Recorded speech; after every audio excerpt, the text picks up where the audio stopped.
Ever since he was diagnosed with cancer 2 years ago, 14-year-old Mahmoud Adil has barely had the strength to go outside.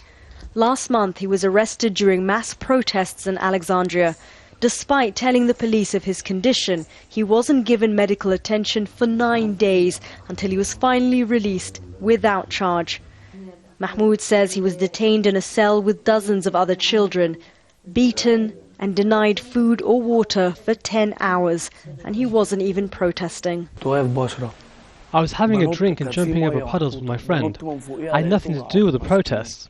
Then suddenly the police grabbed me and told me not to say a word or they'd beat me. They held me from my hair and jeans and put me in a van. They started hitting my legs and arms. The Prosecutor General's spokesman told us Mahmoud was released as soon as authorities knew he was sick. But he admits despite having adequate laws to protect children in detention, they're not always enforced.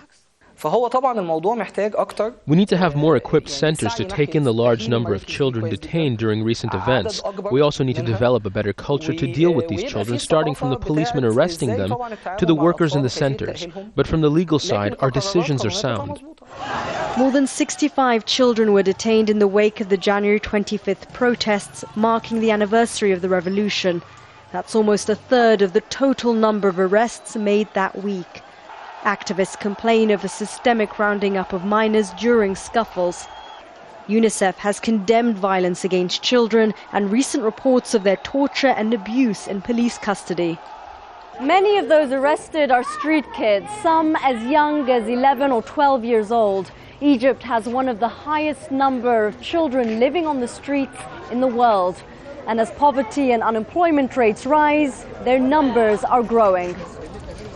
And more are taking part in violent street protests.